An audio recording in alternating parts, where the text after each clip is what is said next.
Hai, welcome to my channel. Jangan lupa subscribe dan klik tombol loncengnya. Happy watching. Bab 42, gelisah karena saingan. Bekal pengobat rindu, sahut Zain. Kemudian dia langsung menarik Intan. Mas, ini masih siang, keluh Intan. Namun ia tak menolak suaminya itu. Gak apa-apa, kan nanti kita pisah lama. Jadi bekalnya harus banyak, jawab Zain. Kemudian ia pun langsung menyergap istrinya. Zain yang terlalu antusias itu sampai lupa bahwa istrinya harus lapor ke kepala daerah setempat. Saat mereka sedang asik, pintu rumah tersebut tiba-tiba diketuk. Tuk tuk tuk. Intan dan Zain terperanjat. Siapa? Tanya Intan pelan. Entahlah, gumam Zain kesal. Akhirnya ia menunda permainannya dulu. Zain menggunakan pakaian dengan buru-buru. Lalu ia membuka pintu rumah tersebut. Zain mengatur napas sebelum membuka pintu. Ceklek. Selamat siang. Sapa orang tersebut. Loh, Prof. Zain? Orang itu bingung karena yang membuka pintunya adalah Zain. Ia mengenal Zain karena sebelumnya Zain pernah datang ke sana. Siang Pak, apa kabar? Tanya Zain sambil mengulurkan tangannya. Meski kesal, ia berusaha bersikap baik pada orang itu. Kabar baik, bagaimana Prof bisa ada di sini? Kalau tidak salah, rumah ini akan ditempati oleh dokter magang bernama... Orang itu lupa nama Intan. Intan, ucap Zain. Ah, iya betul, itu Intan, ucap orang tersebut. Saya suaminya, jawab Zain. Orang itu tidak menyangka bahwa dokter yang akan magang di desanya adalah istri dari Profesor Zain yang banyak berjasa untuk desa mereka. Benarkah? Wah, saya merasa terhormat sekali jika memang seperti itu. Zain tersenyum. Terima kasih Pak, saya titip istri saya. Tolong jangan sampai dia terluka atau apapun. Jika ada sesuatu, tolong kabari saya, pinta Zain. Tentu, saya pasti akan menjaga istri Prof dengan sepenuh hati. Warga sini tidak mungkin ada yang berani mengganggunya, ucap orang tersebut. Terima kasih Pak, mohon maaf kami belum sempat lapor karena baru saja sampai dan istri saya sedang beristirahat. Dia kelelahan karena ini pengalaman pertamanya terbang ke sini. Jelas Zain, ia yakin orang itu datang karena Intan belum lapor. Oh iya, tidak masalah, maaf jika saya sudah mengganggu istirahat Prof dan istri. Tidak apa-apa Pak. Oh iya, saya mau tanya, apa di sini ada catering makanan halal? Tanya Zain. Ia tahu mayoritas penduduk di sana adalah non-muslim. Oh ada Prof, apa Prof mau pesan catering? Kebetulan nih yang masaknya pun orang muslim, jawab pria itu. Syukurlah kalau begitu, jika memang ada, saya ingin memesan untuk makan istri saya selama sebulan ke depan. Sebab istri saya pasti kerepotan jika harus memasak sendiri, ucap Zain. Wah, ternyata Prof sangat perhatian pada istrinya ya, ucap orang itu. Kalau bukan saya, siapa lagi yang akan memperhatikan istri saya, Pak? Malam hari, kamu mau makan apa? Tanya Zain. Gak tahu, di sini kayaknya belum ada bahan makanan ya. Aku jadi bingung mau makan apa. Terus nanti juga gimana ya? Gumam Intan. Di jalan tadi ia tidak melihat ada warung yang menjual makanan atau bahan makanan, sehingga Intan bingung bagaimana cara ia mencari makan besok. Kamu tenang aja, Mas udah pesen catering buat kamu. Kalau cocok nanti bisa dilanjut. Tapi mudah-mudahan gak perlu lanjut sih, jawab Zain. Kenapa? Tanya Intan sambil mengerutkan keningnya. Karena Mas mau kamu segera pulang ke Jakarta, sahut Zain sambil menatap Intan. Intan tersenyum, kemudian ia memeluk suaminya. Makasih ya Mas, ucapnya sambil menyandarkan kepalanya di bahu Zain. Zain membalas pelukan Intan. Sebenarnya berat meninggalkan kamu sendirian di sini, tapi mau bagaimana lagi? Pekerjaan Mas nggak bisa ditinggal begitu aja. Kalau bisa, pasti Mas akan ikut pindah ke sini, ucap Zain sambil mengusap kepala Intan. Gak apa-apa Mas, mohon doanya aja. Aku percaya doa suami akan menyertaiku dan insya Allah akan dijabah oleh Allah, sahut Intan. Amin, ucap Zain sambil mengecup kening istrinya. Kemudian ia menghela napas kasar karena merasa sesak. Ya udah, kita makan yuk, ajak Zain. Makan apa? Tanya Intan memelas. Mas udah bawa makanan kaleng. Ya, dalam kondisi seperti ini mau tidak mau kita hanya bisa makan apapun yang bisa kita makan. Selama itu halal, insya Allah sehat, jawab Zen. Ternyata ia membawa banyak makanan kaleng, seperti rendang, cumi, udang, bahkan gudeg. Ia membawanya dalam jumlah banyak agar istrinya itu tidak kelaparan. Masya Allah, ucap Intan. Ia sampai tidak bisa berkata-kata melihat perhatian suaminya yang begitu besar itu. Satu kaleng ini kayaknya cukup untuk kamu makan sehari, ucap Zen sambil membuka kalengnya. Tapi kan aku belum makan nasi, Mas, ucap Intan. Sebelumnya ia sudah membawa beras dan rice cooker kecil, sebab ia pikir lauknya bisa dibeli di sana. Zen melirik ke arah rice cooker. Ternyata ia sudah memasak nasi sejak tadi. Mata Intan pun berkaca-kaca. Lalu ia memeluk suaminya dari belakang. Aku gak tahu gimana jadinya aku kalau gak ada kamu, Mas. Huhuhu, ucapnya penuh haru. Rasanya ia tak sanggup jauh dari suaminya itu. Zen pun terdiam. Ia merasa sangat berdosa karena telah mengirim Intan ke tempat seperti itu. Ia mengusap tangan Intan yang melingkar di perutnya. Sabar ya, secepatnya Mas akan menjemput kamu kembali, ucap Zen. Intan mengangguk. Aku akan menunggu, Mas, sahutnya. Ia pun melepaskan pelukannya dan mengambil nasi untuk mereka makan berdua. Nasinya satu piring aja, ucap Zen.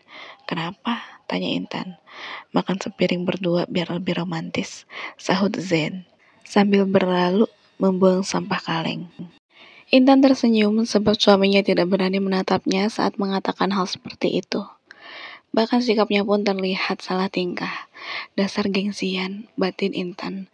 Namun kali ini ia tidak kesal karena sudah tahu betapa besar cinta suaminya itu. Akhirnya mereka pun makan sepiring berdua di ruang tamu, sebab rumah itu tidak memiliki ruang makan. Sini biar Mas yang suapin, ucap Zen. Hati Intan berdesir kala mendengar ucapan suaminya itu. Ia pun tak menolak dan langsung memberikan piring nasinya pada Zen. Ucap Zen sambil menyuapi Intan menggunakan tangannya langsung. Intan pun melahap makanan itu. Namun ia menitikkan air mata kala mengunyahnya. Kamu kenapa? Tanya Zen. Wajah Intan terlihat merah karena berusaha menahan tangisnya. Duh, aku kenapa cengeng banget ya? Kayaknya nanti aku bakalan kangen momen kayak gini, ucap Intan sambil mengusap air matanya. Zen yang awalnya hendak menyuap nasi pun mengurungkan niatnya. Ia memindahkan piring itu ke tangan kanan, lalu memeluk Intan dengan tangan kirinya. Mas janji akan rutin menghubungi kamu, ucap Zen. Tapi apa di sini ada sinyal? Tanya Intan sambil menoreh ke arah Zen. Mas udah beli ponsel satelit dan kartu khusus yang bisa dipakai di pedalaman atau hutan. Biasanya ini digunakan oleh peneliti atau petualang, jawab Zen. Mas, keluh Intan. Ia kesal karena Zen terlalu baik padanya, sehingga ia semakin cinta pada suaminya itu. Kenapa? Tanya Zen. Jangan terlalu baik sama aku, lirih Intan, sambil menyandarkan kepalanya di bahu Zen. Emangnya kenapa? Tanya Zen lagi. Ia bingung mengapa Intan tidak ingin dirinya baik pada istrinya itu. Kalau Mas terlalu baik kayak gitu, aku makin gak bisa jauh dari Mas, ucap Intan manja, bibirnya sampai bergetar karena menahan tangisannya. Zen menatap Intan dengan tatapan nanar. Hatinya sangat perih melihat istrinya seperti itu. Ia memejamkan mata agar tidak menangis dan mengatur napasnya. Zen tidak dapat mengatakan apapun. Ia hanya mengungkapkan perasaannya dengan mengecup kening Intan. Lanjut makannya ya. Takut keburu malam nanti lampu emergensinya mati, ucap Zen. Ia berusaha mengalihkan pembicaraan agar suasananya tidak semakin penuh haru. Zen pun menyuap makanan, lalu kembali menyuapi Intan. Selama menikah, baru kali ini Intan merasakan suapan dari tangan Zen langsung. Rasanya jauh lebih nikmat dan menyentuh hati. Apalagi ketika ia sadar bahwa Zen tidak merasa jijik sedikit pun meski tangannya terkena lidah dan mulut Intan langsung. Gimana, kamu suka gak makanannya? Tanya Zen. Suka Mas, jawab Intan dengan mulut penuh. Alhamdulillah, nanti kalau kamu mau makan, tinggal dihangatkan saja. Kalau kamu nggak sempat menghangatkannya di kompor, kamu bisa masukkan ini ke dalam rice cooker, ujar Zain. Intan mengangguk. Iya, sahutnya. Saat makanannya hampir habis, Zain menawarkan Intan untuk nambah. Mau nambah lagi apa udah kenyang? Tanya Zain. Intan tersenyum malu. Kayaknya nambah deh, hehehe. Sahutnya.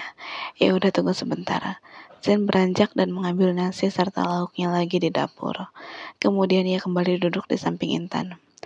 Sebentar ya, nasinya masih panas, ucap Zain. Lalu ia mengambil sedikit nasi untuk Intan dan mengaduk-aduk dengan tangannya, sambil kepanasan. Hal itu ia lakukan agar uap nasinya berkurang. Setelah merasa cukup hangat, Zain mulai menyuapi Intan lagi. Namun sebelumnya, ia menempelkan nasi itu ke bibirnya untuk mengecek suhunya. Sebab ia tahu suhu di tangan dan di bibir berbeda. Nah, udah adem, sahut Zain. Lalu ia menyodorkan suapan itu ke Intan. Baru kali ini ia melihat Intan makan banyak dan lahap seperti itu. Nanti kalau udah di Jakarta, kayaknya Mas harus nyuapin kamu setiap hari deh, ucap Zain. Kenapa? Tanya Intan. Biar cepet gemuk, soalnya kamu lahap banget kalau disuapin kayak gini, ledek Zain. Ih, enak aja, aku gak mau gemuk, rengek Intan sambil mencubit paha Zain. Kenapa? Kan enak gemuk. Banyak yang bisa dipegang, ucap Zain sambil tersenyum. Mas, Intan sebal karena suaminya itu sudah mulai mesum. Ingat, kau masih punya hutang, ucap Zain. Intan mengerutkan keningnya. Hutang apa? Tanya Intan. Tadi kan Mas belum selesai kamu. Kamu udah tidur. Jadi malam ini kita bergadang, jawab Zain. Jadi ternyata suamiku ini baik karena ada maunya. Pantesan sampai nyuapin begini. Ternyata, ledek Intan sambil memicingkan matanya. Terserah kamu mau bilang apa. Yang penting malam ini kamu gak boleh tidur cepat, sahut Zain. Tapi kan nanti malam lampunya mati, Mas, keluh Intan. Ya gak apa-apa. Anggap aja sensasi baru main di tempat gelap gulita, jawab Zain. Ih, dasar. Intan langsung mencebik. Keesokan harinya mereka bangun lebih awal. Meski semalam habis bergadang, tetapi mereka tidak bisa tidur dengan nyenyak karena itu merupakan tempat baru. Selesai salat subuh, mereka duduk santai di ruang tamu sambil melihat keluar. Saat itu suasananya masih agak kebiruan karena matahari belum terbit. Ternyata di sini dingin juga ya, Mas, ucap Intan sambil bersandar di rangkulan suaminya. Iya, namanya juga dataran tinggi, sahut Zain. Mas dulu pernah kesini? Tanya Intan lagi. Pernah. Mas pernah tinggal sebulan di sini. Makanya Mas tahu apa yang kamu butuhkan, sahut Zain lagi. Pantesan bawaannya banyak banget. Kayak orang mau pindahan. Hehehe. Ya kan semua barang yang Mas bawa bermanfaat buat kamu, jawab Zain. Intan tersenyum. Iya bermanfaat banget. Gak kebayang itu bagasinya kena cas berapa, sahut Intan. Itu gak penting, yang penting kamu nyaman dan kebutuhanmu terpenuhi, sahut Zain. Intan yang bahagia itu mengusal kepalanya di ketiak Zain. Saat matahari sudah mulai terbit, mereka membagi tugas untuk membersihkan rumah. Kala itu Zain sedang menyapu bagian dalam, sementara Intan menyapu bagian luar. Saat Intan sedang di luar, ia mendengar suara gemuruh dari kejauhan. Apaan tuh? Gumamnya sambil melongok. Tak lama kemudian muncullah sekelompok tentara yang sedang lari pagi sambil menyanyikan yel-yel. Namun saat melewati Intan, mereka mengubah lagunya. Nona manis siapa yang punya? Nona manis siapa yang punya? Nona manis siapa yang punya? Yang punya kita semua. Nyanyi mereka sambil menoleh ke arah Intan yang sedang sibuk menyapu tanpa mempedulikan mereka. Setelah itu mereka pun kembali mengganti lagunya. Terpesona, aku terpesona, memandang wajahmu yang manis. Sontak Zain yang ada di dalam itu langsung menoleh. Kemudian ia yang sedang memegang sapu itu bergegas menghampiri Intan keluar. Mulai hari ini kamu jangan nyapu bagian luar. Kalau mau nyapu, nanti aja agak siang, ucap Zen sambil mengambil sapu yang dipegang oleh Intan. Loh kenapa? Tanya Intan tanpa dosa. Ia sendiri tidak GR karena tak merasa digoda. Sebab setelah melongok tadi, Intan langsung fokus pada sapunya lagi. Intan pikir lagu itu memang lagu yang biasa dinyanyikan oleh para tentara itu. Gak apa-apa, di luar banyak nyamuk, jawab Zen. Ia senang karena Intan tidak paham apa akan keresahannya. Oh ya udah, sahut Intan. Kemudian ia pun masuk ke dalam rumah. Kenapa mereka harus lewat sini sih? Memangnya tidak ada jalan lain? Keluh Zen sambil berjejak kesal. Ia kesal karena rombongan itu melewati rumah dinas istrinya. Padahal mereka sudah biasa lewat sana. Keesokan harinya Zen sudah harus kembali ke Jakarta. Ia sengaja pulang sore agar bisa melepas rindu lebih lama dengan istrinya itu. Kamu hati-hati di sini ya. Ponselnya standby terus. Pokoknya kamu harus rajin ngabarin Mas. Pinta Zen saat ia hendak pamit pada Intan. Intan pun mengangguk. Iya Mas. Mas hati-hati di jalan ya. Jangan nakal. Nanti kabari aku kalau sudah sampai. Pasti, sahut Zen. Kemudian ia mengecup seluruh wajah dan bibir istrinya itu. Setelah itu mereka pun berpelukan. Mas janji akan menjemputmu dalam waktu dekat. Yang sabar ya, pinta Zen sambil mengusap kepala Intan. Iya Mas, jawab Intan dengan mata berkaca-kaca. Zen pun menarik kopernya menuju pintu. Awalnya Intan ingin mengantar Zen ke lapangan penerbangan. Namun Zen melarangnya sebab ia khawatir jika Intan harus kembali ke rumah itu sendirian. Dengan berat hati, Zen menarik handle pintu. Namun ia menghentikan gerakannya. Lalu ia menoleh ke arah Intan dan kembali memeluknya. Mas akan sangat merindukanmu, bisik Zen sambil mendekap istrinya. Aku juga Mas, jawab Intan. Kebaikan Zen telah menutup semua keburukan yang pernah ia lakukan terhadap Intan. Sehingga Intan lupa bahwa dulu suaminya adalah profesor galak yang paling ia benci. Jaga diri baik-baik, jangan nakal dan jangan dekat-dekat dengan pria manapun, oke? Pinta Zen sambil menangkup kedua pipi Intan. Intan mengangguk, hatinya bertalun-talun karena ia pikir Zen akan mengungkapkan cintanya. Namun ternyata ia salah. Zen langsung pamit dan benar-benar pergi meninggalkan rumah itu. Dasar kamu Intan, apa sih yang kamu harapkan? Kurang baik apa dia sampai kamu masih mengharapkan kalimat itu? Batin Intan kesal pada dirinya sendiri. Beberapa menit kemudian Zen sudah berada di dalam helikopter yang akan membawanya ke kota. Sudah siap? Kita akan take off, ucap pilot. Oke, sahut Zen. Saat helikopter itu sedang bermanuver untuk terbang, Zen melihat sosok yang tidak asing, baru saja turun dari pesawat. Sosok pria gagah yang paling ia benci. Zen pun terbelalak. Kenapa si brengsek itu ada di sini? Tanyanya. Ia panik kalau melihat Bian. Baru saja tiba di tempat tersebut. Rasanya Zen ingin melompat dari helikopter. Namun sayang, itu sangatlah tidak mungkin karena helikopter yang ia tumpangi terbang semakin tinggi. Sial, kenapa dia bisa ada di sana? Apa dia tahu bahwa Intan dinas di tempat itu? Gumam Zen sambil menatap Bian yang semakin lama semakin menghilang. Ia selalu seuzon pada pria itu. Sebab sejak awal Bian memang selalu mendekati Intan. Hatinya terasa panas membayangkan bagaimana Bian akan mendekati Intan. Apalagi saat ini ia yakin bahwa Bian belum tahu Intan sudah menjadi istrinya. Untung aku sudah memasang kalung itu. Kepala desa di sana pun sudah mengetahui bahwa Intan adalah istriku. Semoga dia tidak berani mengganggunya, gumam Zen. Ia berusaha menenangkan hatinya meski tetap tidak bisa tenang. Sementara itu Bian dengan santainya menuju ke markas. Ia belum tahu Intan ada di sana. Seandainya tahu, Bian pasti akan sangat bahagia. Sebab kesempatannya untuk mendekati Intan semakin besar. Beberapa menit kemudian Bian sudah tiba di markas.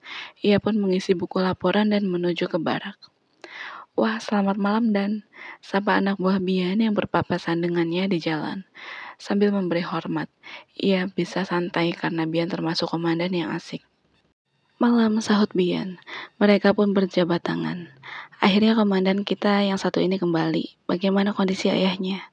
Tanya pria itu. Alhamdulillah sudah membaik. Gimana selama saya tidak ada di sini? Apa ada sesuatu yang terjadi? Tanya Bian. Aman terkendali Dan. Tapi ada satu yang perlu jadi perhatian, ucap anak buah Bian. Apa? Tanya Bian. Mereka berbincang sambil berjalan menuju ke barak. Ada dokter baru yang cantik, kelihatannya masih muda dan single, ucap pria itu sambil tersenyum malu. Walah, dasar kamu ini, cepet banget kalau ada yang bening-bening, ucap Bian sambil menepuk bahu anak buahnya. Ternyata selama ini mereka memang sengaja selalu lari pagi melewati rumah dinas dokter, sebab sering ada dokter magang yang cantik. Namun selama ini Bian seolah tidak tertarik meski sudah banyak dokter yang silih berganti.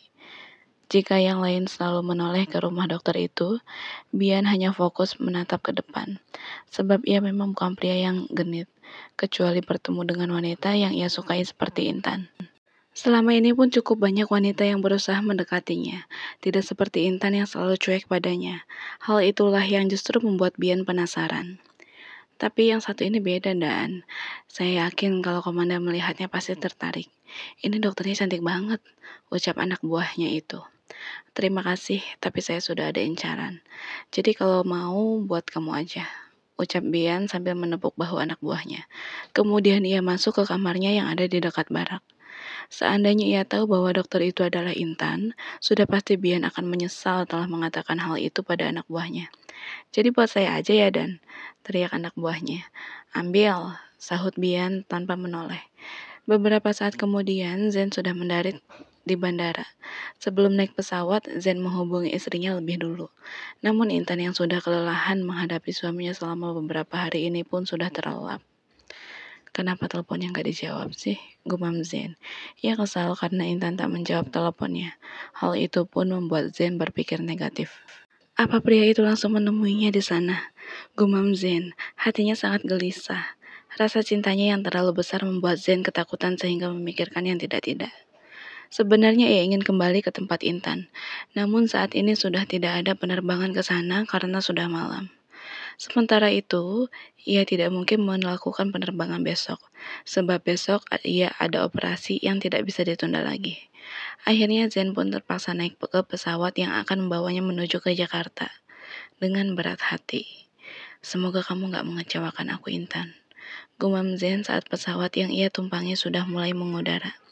Keesokan harinya, ini adalah hari pertama Intan bertugas di klinik setempat, sehingga ia sedikit nervous dan cukup antusias. Ia bahkan tidak sempat mengecek ponsel yang Zen berikan.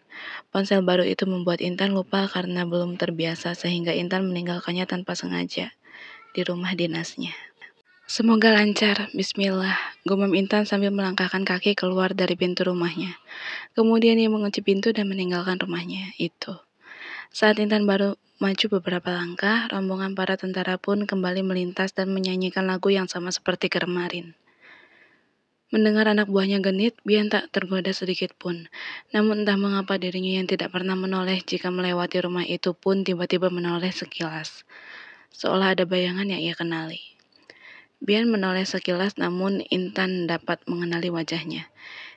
Itu kan batin Intan, akan tetapi ia tidak ingin memanggilnya. Sementara itu Bian yang sudah memalingkan wajahnya kembali pun baru sadar siapa yang baru saja ia lihat. Hah? Apa aku gak salah lihat? Batin Bian. Ia menoleh ke belakang dan ternyata benar, Intanlah yang ia lihat barusan. Senyuman Bian pun mengembang sempurna. Hatinya sangat bahagia saat mengetahui bahwa Intan bertugas di sana. Bodoh sekali aku tidak langsung menyadarinya, batin Bian. Namun kemudian ia meminta anak buahnya melanjutkan lari paginya. Sedangkan dirinya menghampiri Intan. Ia berlari kecil karena Intan sudah berjalan memunggunginya. Assalamualaikum, ucap Bian. Intan yang sedang berjalan menuju arah yang berlawanan pun menoleh ke belakang. Waalaikumsalam, sahut Intan saat melihat Bian. Satu sisi ia senang karena akhirnya ada orang yang ia kenal di tempat itu. Namun di sisi lain, ia ingat pesan suaminya bahwa dirinya dilarang dekat dengan pria manapun. Wah, gak nyangka bisa ketemu dokter cantik di sini, ucap Bian. Saat itu Intan mengenakan sweater turtleneck, sehingga Bian tidak melihat kalung dengan nama Zen tersebut. Dinas di sini juga, tanya Intan to the point. Iya, aku emang udah lama tugas di sini. Kemarin-kemarin lagi ada kerjaan di markas pusat, jadi stay di Jakarta selama sebulan lebih. Jawab Bian. Oh ya udah kalau begitu aku duluan ya, takut telat nih, sahut Intan. Mau diantar nggak? Tanya Bian. Padahal saat ini ia sedang berkeringat dan hanya mengenakan pakaian seadanya. Nggak usah, kan kamu juga pasti sibuk. Assalamualaikum, ucap Intan. Ia tidak mungkin tiba-tiba mengatakan bahwa dirinya sudah memiliki suami.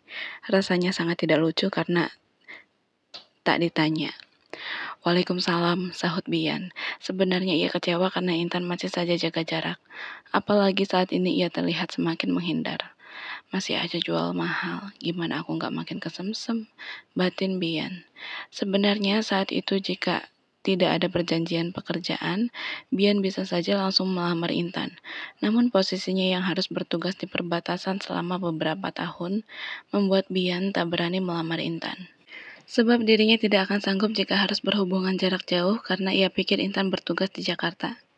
Seandainya ia tahu Intan akan dikirim ke sana, tentu Bian tidak akan ragu melamarnya saat ia berada di Jakarta kemarin. Tapi jodoh emang gak kemana ya, batin Bian sambil tersenyum. Ia terlalu percaya diri. Bian tidak sadar bahwa anak buahnya tidak pergi. Mereka semua bersembunyi di balik semak-semak. Hahaha, katanya buat aku aja. Ternyata kepincut juga, ucap anak buah Bian yang semalam. Gimana gak kepincut, orang cantik begitu sih. Aku juga mau kalau dikasih, hehe. Komandan datang, ucap salah satu anggota mereka. Kemudian mereka semua pun heboh, langsung bubar dan berlari menjauhi tempat itu. Sementara itu di Jakarta sedang ada yang uring-uringan, sebab sejak semalam ia tidak bisa menghubungi istrinya. Kemana sih dia? Kalau emang semalam ketiduran, harusnya pagi ini dia bisa nerima telepon dari aku dong. Kenapa malah menghilang begitu? Keluh Zen kesal. Bersambung. Terima kasih sudah mengikuti kisah Intan dan Zen. Ditunggu like dan komennya ya. See you. Salam manis dari Just Mami.